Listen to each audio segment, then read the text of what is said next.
Millets food of past, present and future అని tag line లాగా రాస్తుంటారు ఎన్నో ప్రోగ్రామ్స్కి వెళ్ళినప్పుడు. So let me justify this statement. Present అయితే అర్థమైంది, మనకు అందరికీ రోగాలు ఉన్నాయి, ఈ రోగాల నుంచి దూరంగా ఉండేదానికి మేము మిల్లెట్స్ని వాడుకోవాలనేది అర్థమైంది.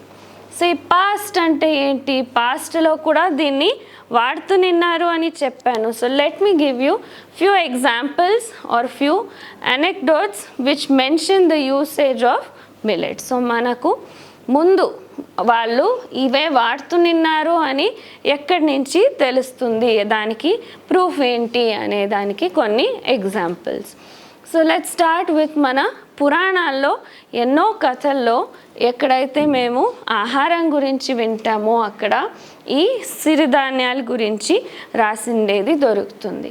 ఫర్ ఎగ్జాంపుల్ వరాహస్వామి కథలో, వరాహస్వామి ఎవరు, విష్ణు ఎన్నో అవతారము, మత్స్య, కూర్మ, వరాహ, థర్డ్ అవతారం. సో హిరణ్యాక్షుడు అనే రాక్షసుడు భూదేవిని కిడ్నాప్ చేసుకొని తీసుకెళ్ళిపోతే ఋషులు, మునులు, అందరూ ప్రజలు, భూలోకం పైన ఉన్న వాళ్ళందరూ విష్ణు దగ్గర వెళ్ళి మా భూదేవిని నువ్వే కాపాడాలి, నువ్వే మనకి భూదేవిని వెనక్కి తెచ్చియాలి అని చెప్తే అప్పుడు విష్ణు వరాహస్వామి అవతారం తీసుకుని, వరాహస్వామి అంటే బోర్, పిగ్ లాంటిది, వైల్డ్ బోర్. సో దాన్ని అవతారం తీసుకొని వెళ్ళి రాక్షసుడితో, హిరణ్యాక్షుడితో ఎన్నో 18 days 21 days ఏమో యుద్ధం జరిగిందంట.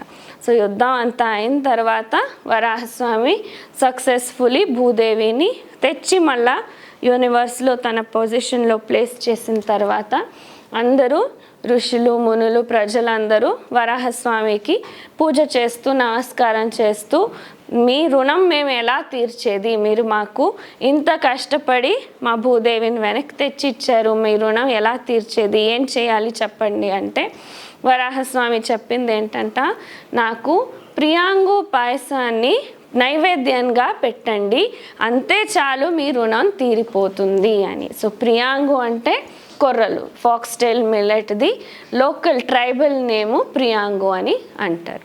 సో ప్రియాంగు పాయసం నైవేద్యంగా పెడితే చాలు మీ రుణం తీరిపోతుంది అంటే అప్పటికి అవి మామూలుగా వాడుతునేటివి అనేది అర్థమవుతుంది. అలాగే బకుళాదేవి కథలో ఏముంది, శ్రీనివాసుడు భూలోకానికి వచ్చేసాడంట, లివింగ్ కైలాసం అంతా అంటే హిమాలయాస్ నుంచి భూలోకానికి వచ్చేసి, ఎందుకు వచ్చాడు, లక్ష్మీదేవి కొట్లాడి వచ్చేసిందంట, తను మళ్ళీ మనాఫై చేసి వెనక్కి తీసుకెళ్లేదానికి శ్రీనివాసుడు కూడా భూలోకానికి వస్తే లక్ష్మీదేవి లేదు నేను ఇప్పుడు రాను, నాకు కోపంగా ఉంది నేను రానంటే శ్రీనివాసుడు ఏం చేశాడు, నేను కూడా ఇక్కడే నువ్వు వచ్చేంత వరకు భూలోకంలోనే తపస్సు చేస్తూ కూర్చుంటానని మెడిటేట్ చేస్తూ కూర్చున్నాడంట. సో తను మెడిటేట్ చేస్తుంటే అడవిలో తన చుట్టూ ఒక యాంట్ హిల్ పెరిగిందంట. సో ఆ టైంలో శివుడు దీన్ని చూసి, అయ్యో ఆ బ్యాక్ స్టోరీ ఆఫ్ ఫైటింగ్ ఎంత జరిగింది దాంట్లో శివుడు ఎక్కడో ఇన్వాల్వ్ అయింటే తను అయ్యో నేను ఎలా చూస్తుండేది, విష్ణు రాకుండా శ్రీనివాసుడు అక్కడే తపస్సు చేస్తున్నాడని ఒక గో రూపం తీసుకొని శివ వచ్చి రోజు ఆ యాంట్ హిల్ లోపలికి పాలు వదులుతున్నాడంట శ్రీనివాసుడు తాగేదానికి. సో దాన్ని చూసి ఆ ఆవు ఎవరిది ఉంటుందో తనకి ఎన్ని రోజులైనా నాకేం పాలు దొరకట్లేదు, నేను చూసుకుంటున్నాను, ఈరోజు వచ్చి చూస్తే ఇది యాంట్ హిల్ లోపలికి అంత పాలు వదులుతుందని కోపపడి ఒక ఎగ్స్ తీసుకొని కొట్టేదానికి వెళ్ళాడంట. సో కొట్టేదానికి వెళ్ళినప్పుడు శ్రీనివాస్ తపస్సు నుంచి లేచి అడ్డపడితే ఆ యాక్స్తో తలకి దెబ్బ తగిలి గోరక్షణ అయింది, కానీ శ్రీనివాసుడికి దెబ్బ తగిలిందంట. సో అప్పుడు తను ఆ అడవిలో బకుళాదేవి ఆశ్రమం ఉంటే బకుళాదేవి దగ్గరికి వెళ్తే బకుళాదేవి చాలా భక్తురాలు, ఎప్పటి నుంచినో శ్రీనివాసుడు నా ఆశ్రమంకి వస్తాడు అని అక్కడే అడవిలో ఉండి కాచుకుని ఉండింది. సో తనకి ఏమి ఇచ్చిందంట ఆ టైంలో సామలతో గంజి చేసి పెట్టి వనమూలికలను తెచ్చి అలా రుద్దేసి దెబ్బల పైన పెడితే తొందరగా తను నార్మల్ అయ్యి హీలింగ్ అయ్యి వెళ్ళాడు అని రాశారు. సో ఆ టైంలో బాగలేని టైంలో, ఇంజురీ అయిన టైంలో, ఫ్రాక్చర్ అయిన టైంలో సామల్ని పాయసం రూపంలో, గంజి రూపంలో ఇలా ఇచ్చింది అని రాశారు. సో ఇలా ఎన్నో రకాల మనకు స్టోరీస్లో mentions we can see where different millets were being used. Moving on to Bible. So బైబిల్లో ఏం రాశారు? క్రైస్ట్ అండ్ హిస్ ఫాలోవర్స్ ఎప్పుడైతే క్రిస్టియానిటీ మిషన్ని స్ప్రెడ్ చేయాలని, ఆ న్యూ మెసేజ్ని స్ప్రెడ్ చేయాలని ఒక చోటు నుంచి ఇంకో చోటుకి నడుచుకొని వెళ్తూ ఉంటే రోజుకి ఒకే పూట తినేవాళ్ళంట. అది అన్లీవెండ్ బ్రెడ్, అంటే మన రొట్టెల్లాగా ఈస్ట్ వేయకుండా చేసిన బ్రెడ్ని అన్లీవెండ్ బ్రెడ్ అంటారు. సో లావుగా మన రొట్టెల్లాగా ఉండేదాన్ని మరి పారిజ్ అంటే మన గంజి, అంబలి లాంటిది పారిజ్ అని పిలుస్తారు. సో ఈ రెండింటిని తింటూ నిన్నారు. దేంతో చేసినది? 60 రోజుల్లోనే ఓన్లీ మంజు పీల్చుకొనే పెరిగేలాంటి ధాన్యాలతో చేసిన దాన్ని తింటున్నారు. ఒక్క పూట తింటే రోజు మొత్తం వాళ్ళు నడుస్తున్న ఎనర్జీ ఉండి వాళ్ళకి సరిపోయేది అని రాశారు. బియ్యము, గోధుమలు 60 రోజుల్లో ఖచ్చితంగా పెంచలేరు. మంజు పీల్చుకొని కూడా అది పెరగదు, నీళ్ళు ఎక్కువ అవసరం ఉంటుంది. 60 రోజుల్లో పంట వచ్చేది బ్రౌన్ టాప్ మిల్లెట్ అనే ధాన్యం. సో ఈ విధంగా ఎన్నో రకాల anecdotes we can find which mention సిరిధాన్యాల usage.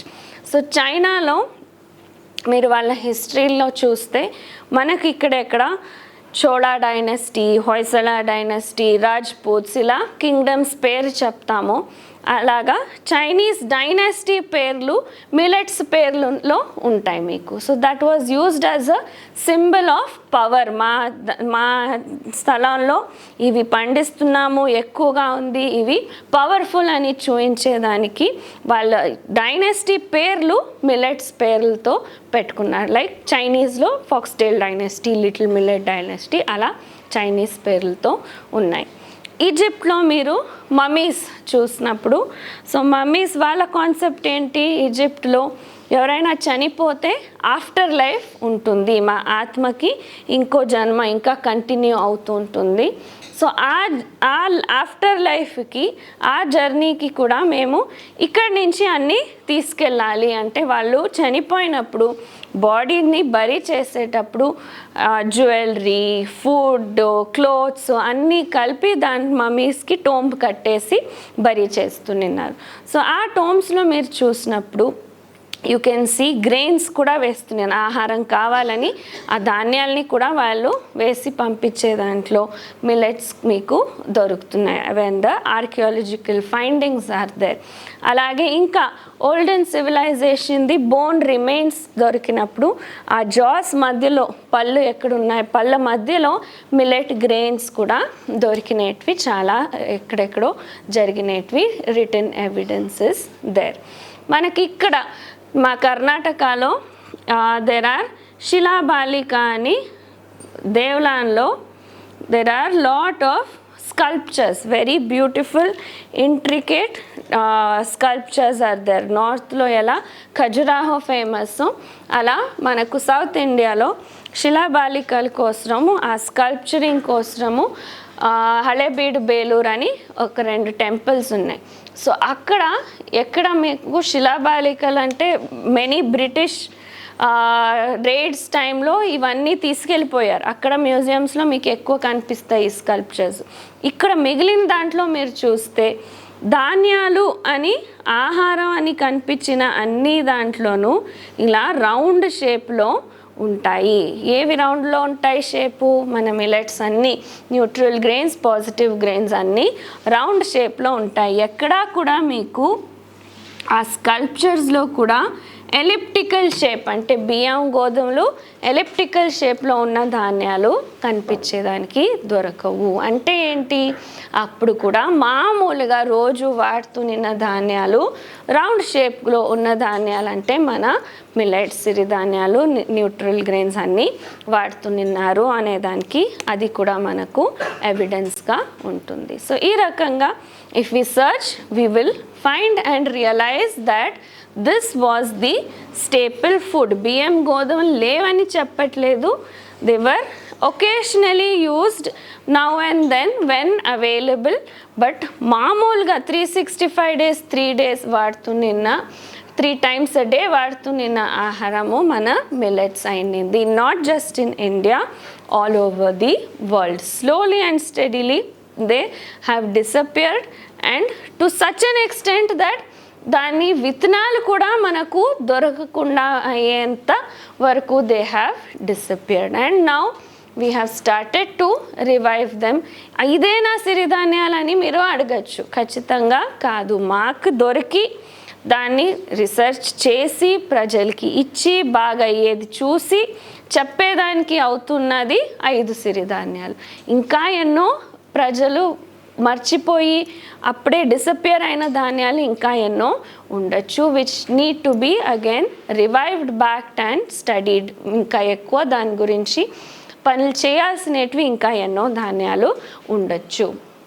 So next I have also mentioned that millets the food for the future అని కూడా రాశాను. సో ఎందుకు ఈ ఫ్యూచర్ అనే పదం ఎందుకు వచ్చింది అంటే, in the wake of global warming, climate change వల్ల జరుగుతున్న ఎఫెక్ట్స్ ఏంటి, ఇప్పటికే ఆల్రెడీ 2 degrees మన టెంపరేచర్ మా భూగోళంలో ఎక్కువ అయిన దానివల్ల రైస్ అండ్ వీట్ ఏదైతే మేము ఆహారం అని స్టేపుల్ ఫుడ్గా వాడుతున్నామో దీని ప్రొడక్షన్ ఆల్రెడీ 15 to 20% తక్కువ అయిపోయింది. నెక్స్ట్ కమింగ్ ఇయర్స్లో ఇలాగే కంటిన్యూ అవుతుంటే ఇంకో 2 degrees టెంపరేచర్ రైజ్ అయితే వీట్ అండ్ రైస్ ప్రొడక్షన్ 50%కి వచ్చేస్తే ఇప్పుడు ఉన్న దాంట్లో 50% పెంచేదానికి వీలవుతుంది. ఎందుకంటే ఇవి రెండు హై టెంపరేచర్లో సరిగ్గా ఈల్డ్ ఇవ్వవు. సో టెంపరేచర్ ఇంకా 2 degrees రేజ్ అయితే వీట్ అండ్ రైస్ ప్రొడక్షన్ 50%కి వచ్చేస్తే there will be a global food crisis. అంటే ఉన్న పాపులేషన్కి ఆహారము దొరకకుండా ఉండేలాంటి పరిస్థితి వస్తుంది. దీన్ని ఐడెంటిఫై చేసే మనకు ఈ సంవత్సరాన్ని ఇంటర్నేషనల్ ఇయర్ ఆఫ్ మిల్లెట్స్ అని డిక్లేర్ చేశారు. సో సిరిధాన్యాలు అయితే మీకు డ్రాట్ రెసిస్టెంట్ క్రాప్స్ అంటారు. అంటే గ్లోబల్ వార్మింగ్లో టెంపరేచర్ ఎక్కువ అయినా కూడా నీళ్ళు దొరకకుండా ఉన్నా కూడా మీరు ఆహారాన్ని పెంచవచ్చు, పండించవచ్చు, వాడుకోవచ్చు. అందుకే ఈ ధాన్యాల్ని అందరూ ఇప్పటి నుంచి వాడుతుంటే ఇలాంటి పరిస్థితి రాకూడదు అనే కారణానికి దీని గురించి అవేర్నెస్ అన్ని చోట్ల పెంచాలి అనే కారణానికి ఈ సంవత్సరాన్ని ఇంటర్నేషనల్ ఇయర్ ఆఫ్ మిల్లెట్స్ అని నేమ్ చేసి దీని గురించి అవేర్నెస్ అన్ని చోట్ల ఇస్తున్నారు. సో నీళ్ళ గురించి కొంచెం ఇంకా డీటెయిల్గా చూస్తాం. టెంపరేచర్ ఒకవైపు అయితే ముందు యుద్ధాలు, ఇప్పుడైతే టెరిటరీకి దీనికి దానికి పవర్కి యుద్ధాలు జరుగుతుంటే కమింగ్ ఇయర్స్లో న్యాచురల్ రిసోర్సెస్ కోసం దాంట్లో నీళ్ళ కోసమే యుద్ధాలు జరుగుతాయని చెప్తున్నారు. ఎందుకంటే అంత తక్కువ అయిపోయింది మన water resource. So just to get a comparison, 1 kg మీరు రైస్ పండించాలంటే 8,000 liters ఆఫ్ వాటర్ అవసరం వస్తుంది. అదే 1 kg మీరు గోధుమలు పండించాలంటే 12,000 liters ఆఫ్ వాటర్ అవసరం వస్తుంది. మీరు 1 kg చక్కెర వాడుతున్నారంటే 27,000 లీటర్స్ ఆఫ్ వాటర్ మాయమైపోయినట్టు. అలాగే 1 కేజీ మాంసం మీరు తిన్నారంటే 45,000 లీటర్స్ ఆఫ్ వాటర్ వాడినట్టు. అదే ఆన్ అ కంపారిజన్ మీరు 1 కేజీ సిరిధాన్యాలు పండించేదానికి అవసరం ఉండేది only 200 to 300 litres of water 1 kg of millet. దీన్ని ఇంకా కొంచెం బాగా అర్థం చేసుకునేదానికి చిన్నగా ఒక క్యాల్కులేషన్ చేస్తాము. 1 kg మిల్లెట్ వాడితే మీరు 8 to 10 మీల్స్ తయారు చేయొచ్చు. ఎక్కువ తినలేము మేము. 1 కేజీ సిరిధాన్యాలు 8 నుంచి 10 మీల్స్ తయారు చేయొచ్చు. ఎందుకంటే దాన్ని నానబెట్టినప్పుడు నీళ్ళు పీల్చుకొని అది ఇంకా స్వెలప్ అవుతుంది. ఫైబర్ ఎక్కువ ఉన్న దానివల్ల తిన్నప్పుడు కూడా తొందరగా వి ఫీల్ ఫుల్, సెటైటీ అనేది తొందరగా దొరుకుతుంది. సో మీరు క్వాంటిటీ కంపేర్ చేస్తే 1 బిగ్ బౌల్ వైట్ రైస్ తింటారంటే దాంట్లో 3/4 భాగమే మీరు మిల్లెట్స్ తినగలుగుతారు. సో 1 kg మిల్లెట్ నుంచి 8 to 10 మీల్స్ వాడుకోవచ్చు. అంటే మీరు 300 litres divided by 8 for an average let's say per meal we need 40 liters of water. I am rounding off. అలాగే 1 kg రైస్, ఇవన్నిట్లో మినిమం ఉండేది రైస్ అనుకుంటే 1 kg రైస్ నుంచి మీరు 4 to 5 మీల్స్ తయారు చేయొచ్చు అనుకోండి. దాంట్లో మీకు 8,000 litres divided by let's keep it as 6, no problem. So around 6 1s are 2 6,200 litres of water యావరేజ్గా నేను రౌండ్ ఆఫ్ చేస్తున్నాను. సో 1 ఇయర్లో 3 times a day మేము బియ్యంతో ఏదో చేసుకొని తింటున్నామంటే 365 days in a year, 3 meals in a day into 1,200 litres చేస్తే అదే 3 times a day 365 days in a year 40 litres of water చేసి సబ్ట్రాక్ట్ చేస్తే మీకు when you use millets instead of rice 1 person can save around 1,60,000 liters of water. Am I right? Calculate cheste you will get the exact numbers, but that is just to understand. అంటే ఒక్కొక్కరు మీరు 1 సంవత్సరం నేను సిరిధాన్యాలు వాడతాను అని అనుకుంటే మీరు save చేసిన నీళ్ళలో ఒక చిన్న చెరువు తయారు చేయొచ్చు. సో ఇమాజిన్ మీరు ఇంకా నెక్స్ట్ 10-15 ఇయర్స్ మీరు ఒక్కరు సిరిధాన్యాలనే నేను వాడతాను, రైస్ వీట్ మానేస్తాను, చక్కెర మాంసం తిననని మీ హెల్త్ కోసమే చేశారనుకోండి.